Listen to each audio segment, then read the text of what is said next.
Ao longo dos anos, soldados tiveram que viver e trabalhar em todo tipo de veículo extremo. Mas como é isso na prática? Desde ficar espremido dentro de um pedaço de metal cheio de gases de escapamento, até voar pelos céus em temperaturas abaixo de zero. Coloque seu capacete e vamos ver como é a vida dentro de veículos militares ao longo da história.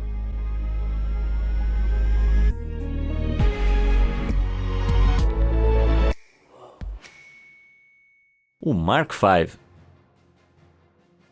A Primeira Guerra Mundial desencadeou uma enorme quantidade de mudanças na forma como as batalhas são travadas. Sem dúvida, a mais importante foi a invenção do tanque de guerra, e um dos mais influentes foi o britânico Mark V, distribuído pela primeira vez em 1918, enquanto os modelos anteriores exigiam um motorista, 2 mecânicos e um comandante só para andar. O Mark V precisava de apenas uma pessoa, tornando-o significativamente mais fácil de operar. Dito isso, ainda havia uma tripulação de 8 pessoas, um comandante, um motorista secundário e uma variedade de sinalizadores, observadores, artilheiros e mecânicos. Isso tornava bem apertado, mas considerando que o Mark V foi modificado para ser pouco mais de 1,80 mais longo que o Mark IV, com quase 10 metros, as coisas poderiam ter sido piores. Além disso, era um pouco mais rápido, andando a 7,4 km por hora, em vez de 5,7, uma coisa que definitivamente não era tão boa quanto a dos modelos anteriores, era a qualidade do ar. No Mark IV, o radiador do tanque, responsável pelo resfriamento do motor, puxava o ar de dentro do tanque, e assim mantinha o ar interno circulando e ventilava o veículo. Mas no Mark V, o ar era puxado de fora do tanque, e passava por um duto, pelo radiador e para fora do veículo de novo. Isso significava que não havia fluxo de ar onde a tripulação estava, o que, além de tornar o ambiente extremamente quente, significava que a fumaça do radiador e dos tiros se acumulava rapidamente. As condições eram tão ruins que os soldados frequentemente ficavam gravemente doentes por operar o veículo e até desmaiavam por envenenamento por monóxido de carbono. Ainda assim, essa máquina lenta e apertada, que expelia monóxido de carbono, desempenhou um papel essencial no resultado da Primeira Guerra. Tô fora, isso aí é o pesadelo do claustrofóbico. Dirigível Zeppelin.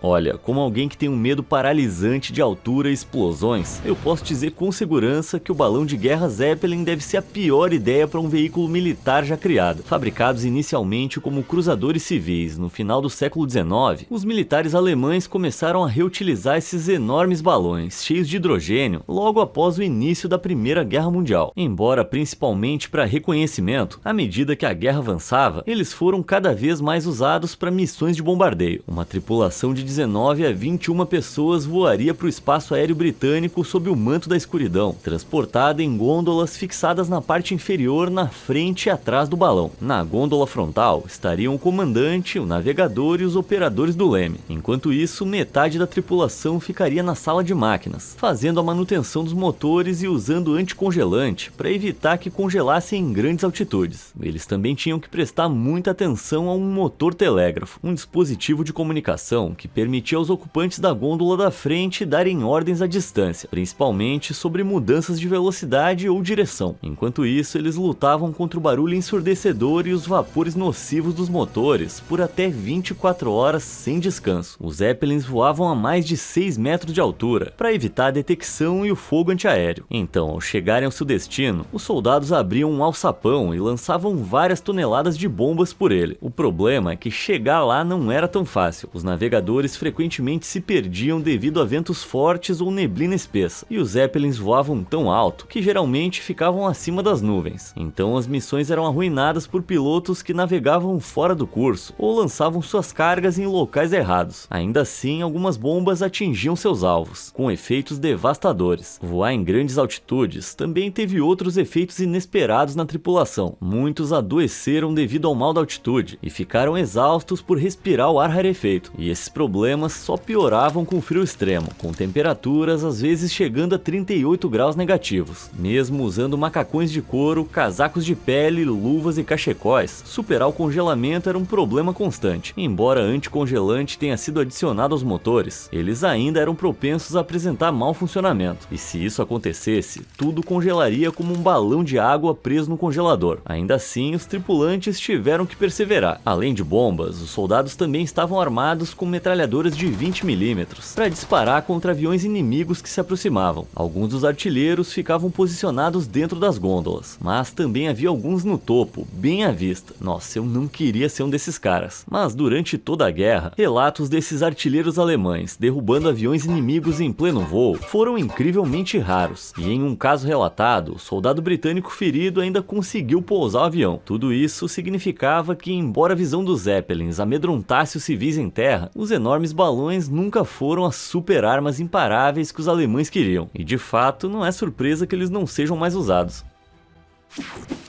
O M1 Abrams. Utilizado por militares em todo o mundo, o tanque de guerra M1 Abrams é um dos veículos mais formidáveis no campo de batalha moderno, capaz de destruir alvos a menos de 3 km de distância. Mas como é operar esse monstro blindado? Projetado para uma tripulação de 4 pessoas, o comandante, o atirador e o municiador viajam dentro da cesta da torre, enquanto o motorista senta-se à frente. O comandante senta-se em uma posição elevada atrás do atirador e é responsável por supervisionar a operação do tanque, além da comunicação com outros veículos. Ele possui vários periscópios e usa um visor térmico noturno controlado por joystick para observar o campo de batalha. Legal demais, né? O atirador, por sua vez, determina os alvos e é responsável por disparar o poderoso canhão M256 do Abrams. Uma tarefa que não é tão simples quanto puxar um gatilho. Primeiro, o municiador puxa o pesado projétil de 27 kg para carregá-lo na culatra e fechá-lo, algo que carregadores americanos habilidosos conseguem fazer em apenas 3 segundos. Então o comandante dá a ordem de atirar e o artilheiro a executa. Tudo isso dentro de um compartimento com apenas alguns metros de largura, uma experiência que eu ia detestar. O piloto, por outro lado, fica em uma posição relativamente confortável lá na frente, reclinado em uma área separada do resto da tripulação. Ele controla o tanque com um guidão preso ao teto do compartimento. Não parece tão ruim, mas as missões que exigem que a equipe permaneça dentro do tanque podem variar de algumas horas a quase 2 dias. E acredite ou não, não tem banheiro a bordo. Ou seja, se a natureza chamar durante o calor da batalha, os soldados vão ter que usar uma garrafa vazia ou uma embalagem de comida que tenha sobrado. Imagina tentar fazer o número 2 enquanto seus colegas ficam te observando dentro de um tanque. Mesmo assim, a gente já percorreu um longo caminho desde aqueles velhos Mark V, certo? Acho que eu prefiro um cocô constrangedor do que ser envenenado por monóxido de carbono. Boeing AH-64 Apache. Uma vez descrito como a Ferrari dos céus, o AH-64 Apache é considerado por muitos um dos helicópteros militares mais ágeis e poderosos já feitos. Isso é possível graças aos motores turboeixo duplo de última geração e 2 rotores de 4 pás, que juntos podem lançar esse monstro no ar a mais de 540 metros por minuto. E claro, você precisa de um bom piloto, e depois de 17 meses de treinamento rigoroso, você pode ser um. O piloto fica na cabine acima e atrás do artilheiro, que por sua vez fica na sua própria cabine inferior. E cara, esse helicóptero tem armas. Na verdade, ele vem equipado com algumas das armas mais avançadas do mercado. Olha só essa metralhadora M230, montada na parte de baixo, capaz de disparar 650 projéteis explosivos por minuto. Ninguém vai querer enfrentar uma dessas. Ah, e tudo que o artilheiro tem que fazer para controlá-la é mover a cabeça. Sim, um sistema especial conectado à frente do helicóptero transmite informações para os visores oculares nos capacetes da tripulação. Isso permite que a arma se conecte ao visor do capacete do artilheiro, fazendo com que a arma mire para onde quer que o artilheiro olhe. Uma tecnologia incrível, mas não significa que usá-la seja fácil. O computador projeta o que vê na lente transparente, para que a tripulação possa ver tanto o que está imediatamente à sua frente, quanto a visão da câmera, algo que pode ser bem confuso. Felizmente, os Apaches não costumam ficar no ar por mais de 3 horas seguidas. Eu imagino que a euforia de pilotar um desses supere as potenciais dores de cabeça. Fighting Falcon. Se você, assim como eu, já assistiu Top Gun e pensou que seria um ótimo piloto de caça, também já se perguntou como é que é pilotar um desses. O General Dynamics F-16 Fighting Falcon é um dos caças mais famosos do mundo, capaz de atingir a impressionante velocidade máxima de 2.165 km por hora. Mas antes de entrar na cabine, todos os pilotos precisam se vestir adequadamente. Os pilotos de F-16 usam macacões Nomex, um tecido durável e resistente a chamas, para o caso de acidentes. Além disso, eles usam um traje antigravidade, que eu já vou explicar o que é, e uma máscara de oxigênio para que possam respirar independentemente da altitude. Tá, mas o que é o tal traje antigravidade? Bem, o piloto médio de F-16 está constantemente lidando com a pressão física fenomenal de voar em velocidades tão intensas. Um F-16 atual consegue suportar até 9G, o que é 9 vezes a força da gravidade. E só para você saber, é impossível sobreviver a isso. Sem o equipamento certo, toda essa pressão vai agir sobre o coração e o impedir de bombear sangue para o cérebro. E aí você desmaia. Eis que surge o traje antigravidade. Apesar do nome chique, é essencialmente um par de calças justas com bolsas infláveis. Quando a força G aumenta, elas incham e restringem o fluxo sanguíneo para as pernas e abdômen do piloto, impedindo que ele seja drenado do cérebro. Então, uma vez dentro da cabine, o piloto coloca sua máscara de oxigênio e se prepara para decolar. Informações cruciais sobre a missão são fornecidas em um visor frontal projetado no para-brisa, e assim lá vão eles. Considerando que missões podem durar até 16 horas, esse aqui é um trabalho para os fortes. Veículo anfíbio de assalto. O veículo anfíbio de assalto, ou AAV na sigla em inglês, pode muito bem levar o prêmio de pior experiência de pilotagem até agora. Operado por uma tripulação de 3 pessoas, temos primeiramente o tripulante da retaguarda, responsável por garantir o bom funcionamento do veículo, manter a segurança e organizar o restante das tropas. Depois temos o motorista, bem autoexplicativo. Por fim, temos o chefe de tripulação, que fica na torre. Ele é o líder, responsável por tomar decisões táticas e operar a arma, mas os tripulantes não são os que têm a pior experiência. A traseira desse veículo anfíbio de desembarque totalmente rastreado foi projetada para transportar 13 fuzileiros navais dos Estados Unidos do navio até a costa o mais rápido possível. Ele pode se mover a 13 km por hora quase totalmente submerso e até 72 km por hora em terra. O único problema é que uma viagem dentro de um desses não é nada confortável, o que fica particularmente evidente ao viajar na água. Embora o AAV seja projetado para cerca de 13 pessoas, é comum que a liderança do exército acomode o maior número possível de soldados. Algumas missões podem envolver a mobilização de até 25 fuzileiros navais de combate de uma só vez. Imagina ficar dentro de uma caixa de metal flutuante e barulhenta, com outras 24 pessoas, tão apertadas que você mal consegue se mover. Enquanto isso, a fumaça do diesel vaza para dentro da cabine, enquanto todos são balançados para cima e para baixo e de um lado para o outro por horas. Tudo isso sem a mínima ideia de para onde estão indo. Só os tripulantes têm esse privilégio, embora às vezes o tripulante da retaguarda também tenha que dar suporte à parte de trás. Portanto, não é de se surpreender que alguém às vezes devolva o almoço. Agora, imagina estar preso em uma pequena câmera claustrofóbica com outros 24 homens e um deles acabar vomitando. Pensa no fedor. Isso se não ativar uma reação em cadeia, com vários soldados vomitando uns nos outros. Nossa! E como se essa ideia já não fosse bem ruim, os AAVs também são conhecidos por virar completamente de cabeça para baixo, e considerando que não há cintos de segurança, isso pode ser muito perigoso. Mesmo sem nenhum acidente, é comum que até os soldados mais experientes acabem surtando no veículo devido à claustrofobia. Isso pode levar os tripulantes a entrarem em pânico e discutirem entre si. Então, recapitulando, ambiente apertado e claustrofóbico, temos. Viagem instável e cheia de solavancos, certamente. Ataques de pânico e ferimentos em potencial, temos também. Acho que eu vou cancelar minha inscrição para os fuzileiros navais. Mas por falar em inscrição, você pode se inscrever aqui no canal e deixar uma curtida nesse vídeo. Assim você nunca mais vai perder o meu conteúdo incrível. Mas voltando ao assunto. Martin PBM Mariner.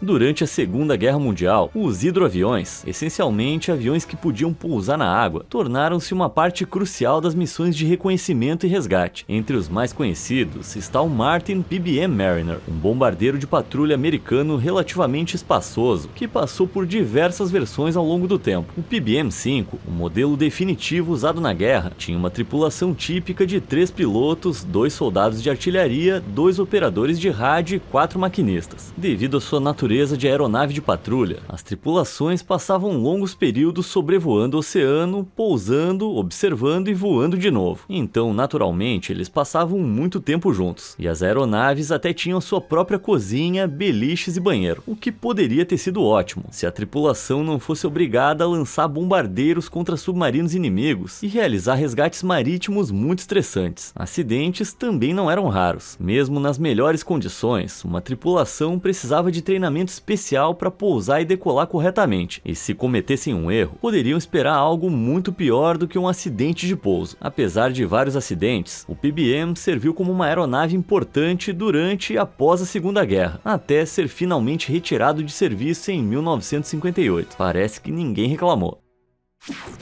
Tupolev Tu-95.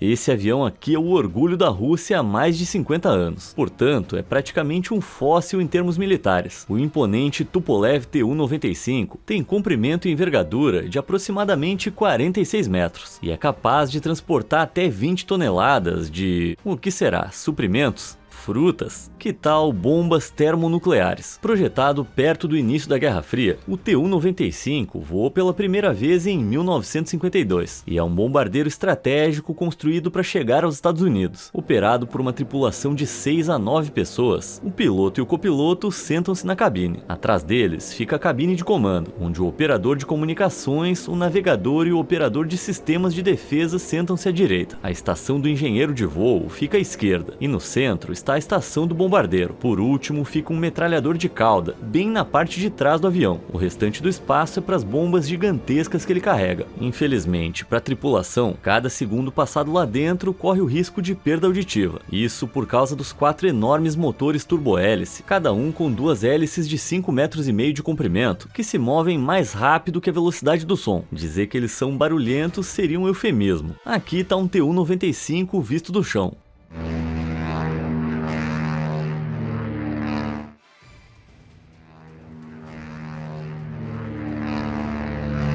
Agora imagina o quão barulhento é lá dentro. Deixando de lado os potenciais danos à audição, o Tu-95 continua sendo um item essencial da Força Aérea Russa, recebendo modificações e atualizações ao longo dos anos, que devem mantê-lo voando pelo menos até 2040. Só espero que a tripulação use protetores auriculares de boa qualidade.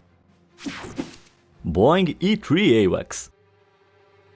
Projetado para vigilância e comunicações aéreas, a vida a bordo do sistema de alerta e controle aéreo Boeing E-3 envolve ficar sentado olhando para telas por muito tempo. Nada muito diferente da minha vida. Entrando em serviço pela primeira vez em 1977, o E-3, fabricado nos Estados Unidos, foi projetado para 17 pessoas, incluindo 2 pilotos, um engenheiro de voo, um navegador e 13 especialistas. Cada especialista tem uma função específica, que vai da vigilância ao controle de armas e comunicações. Tudo isso é possível graças a uma série de sistemas complexos, mas o mais marcante é a cúpula de radar giratória acima da fuselagem do avião. Com 9 metros de largura, a cúpula tem um alcance incrível de mais de 400 quilômetros e pode ser usada para rastrear tudo, desde aeronaves voando baixo até formações de tropas. Isso mostra uma imagem super precisa e em tempo real do campo de batalha abaixo, que pode ser enviada a qualquer um dos interessados para dar uma vantagem na batalha. Incrível, né? E sabe o melhor? Como o E-3 está equipado para voar por 8 horas sem reabastecimento, ele conta com uma área de descanso para a tripulação, que tem até um forno a bordo para assar pizzas. Eu certamente ia me sentir em casa. Submarino Classe Typhoon.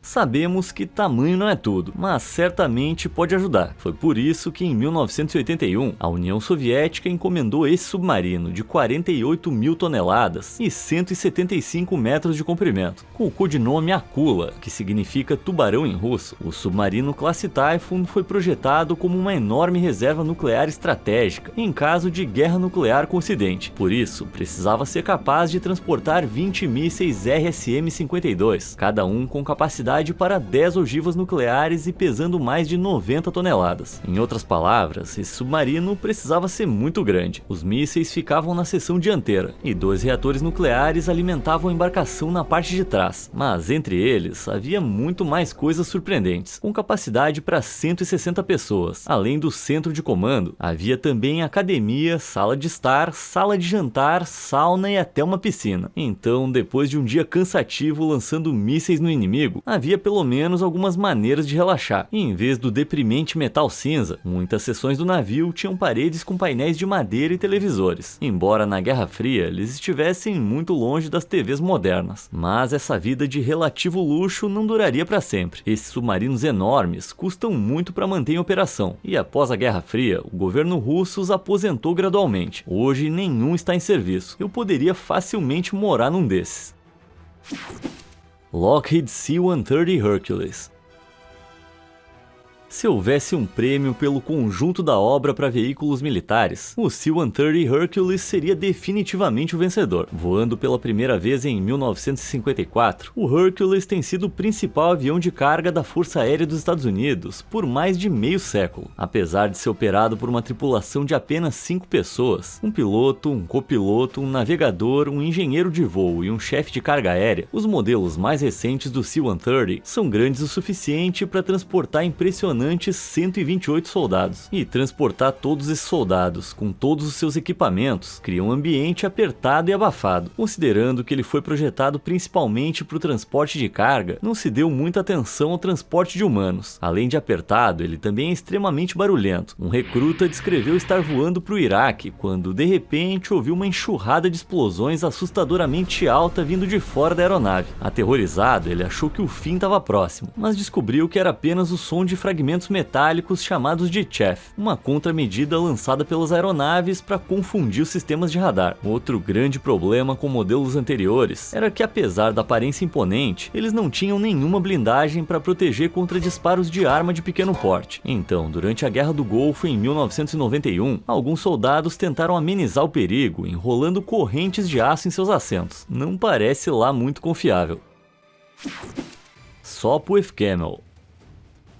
É estranho pensar que apenas 13 anos após os irmãos Wright inventarem o primeiro avião primitivo, em 1903, aeronaves militarizadas já estariam zumbindo pelos céus em combates aéreos. Mas um avião que se destacou durante a Primeira Guerra foi o Sopwith Camel, de fabricação britânica. Essa aeronave para um único piloto rapidamente se tornou um dos modelos de maior impacto diante da então superior Força Aérea Alemã. Ao contrário dos modelos anteriores, os pilotos ficavam espremidos em um espaço de pouco mais de 2 metros, junto com as armas, o combustível e o motor. Ao carregar todo esse peso na parte da frente, o avião podia mudar a altitude do nariz de forma mais rápida e brusca, tornando-se muito mais ágil do que a maioria dos outros aviões da época. No entanto, esse novo design apresentou alguns contratempos que o tornaram um terror para os pilotos novatos, devido ao centro de gravidade do peso do nariz e a força giroscópica criada pelo seu motor rotativo. Ele era naturalmente puxado para baixo e para a direita. Isso significava que pilotos inexperientes podiam facilmente perder o controle e entrar em parafuso fatal. Para evitar isso, os pilotos tinham que corrigir e neutralizar a aeronave descontrolada. Mas devido ao treinamento abaixo da média, o número de pilotos que perderam a vida em acidentes de treinamento e em combate real foi praticamente o mesmo. Apesar disso, os pilotos habilidosos o suficiente para controlá-lo o usaram como um caça de linha de frente altamente eficaz até o fim da guerra. Sinta-se sortudo por jamais ter que entrar em um desses. Barco de patrulha Riverine. Baseado no projeto de um barco recreativo comercial, o barco de patrulha Riverine, ou PBR, era conhecido pela sua manobrabilidade em canais rasos e rios sinuosos durante a Guerra do Vietnã. Isso, em parte, se devia às bombas a jato movidas a motor que impulsionavam o barco, em vez de um sistema de hélice tradicional. A falta de uma hélice grande significava que não havia chance de ele se prender em algo e encalhar o barco em águas rasas. Em vez disso, a água era sugada por um cano e passada por uma pequena hélice reversa que acelerava o fluxo e forçava a água para fora novamente, criando uma corrente a jato que movia o barco a até 47 km por hora com carga total. Esse pequeno barco contava com uma tripulação especializada de 4 pessoas, embora todos os membros tivessem treinamento cruzado, para que, caso o pior acontecesse, pudessem substituir uns aos outros. E considerando o quão desprotegido o PBR era, esse pior cenário era muito provável, mas o que faltava em cobertura certamente compensava com velocidade e manobrabilidade. Se a tripulação visse barcos inimigos atrás, era possível virar rapidamente, fechar a lacuna e abrir fogo, antes que o outro barco tivesse tempo de fazer qualquer coisa. Mas nem tudo eram tiroteios e perseguições. As patrulhas podiam durar até 18 horas. Então, durante os períodos mais calmos, um soldado podia desfrutar de uma refeição enlatada aquecida nos coletores do motor. Algumas equipes mais aventureiras compravam produtos de moradores locais, só que às vezes não era lavado lavado ou armazenado corretamente, e os soldados acabavam precisando desesperadamente de um lugar para, digamos, botar isso fora. E não era uma situação fácil. Em vez de qualquer tipo de banheiro, os soldados simplesmente se agachavam na borda do barco e faziam as necessidades. Que maravilha! Além desse inconveniente, a entrada da bomba de jato também podia entupir. Se isso acontecesse em alta velocidade, os barcos costumavam dar um verdadeiro cavalo de pau e lançar equipamentos e tropas na água. Pior ainda, às vezes a bomba acabava entupida por causa de uma cobra, coisa digna de pesadelo. Pave Rock. Às vezes, as tropas precisam sair rapidamente de uma situação perigosa, e é por isso que o Sikorsky Pave Rock existe, responsável por conduzir operações de resgate de pessoal diurnas e noturnas em ambientes hostis. Esse helicóptero de resgate é operado por 4 pessoas, 2 pilotos, um engenheiro de voo e um artilheiro. Mas o artilheiro nem sempre é necessário. As equipes do Pave Rock são treinadas para uma ampla gama de missões, incluindo busca e resgate de civis, evacuação médica e até mesmo desastres naturais. E se o pouso não for possível, o helicóptero tem ferramentas para içar ou baixar pessoas e equipamentos. Como veículos principalmente de resgate, os Pave Rocks geralmente voam muito mais próximos do solo do que os seus equivalentes com mentalidade de combate. Isso significa que os pilotos não podem voar acima do tempo e às vezes precisam lidar com condições muito adversas. Combine isso com missões que podem levar 9 horas ou mais e você vai ter uma experiência estressante e exaustiva. De fato, sabe-se que os dois pilotos trocam periodicamente de posição para se manterem alertas em operações mais longas. Apesar do cansaço, eles estão sempre prontos para entrar em ação. Pena que ainda não tem esse serviço na Uber. Eu pagaria caro por isso. O porta-aviões Gerald R. Ford.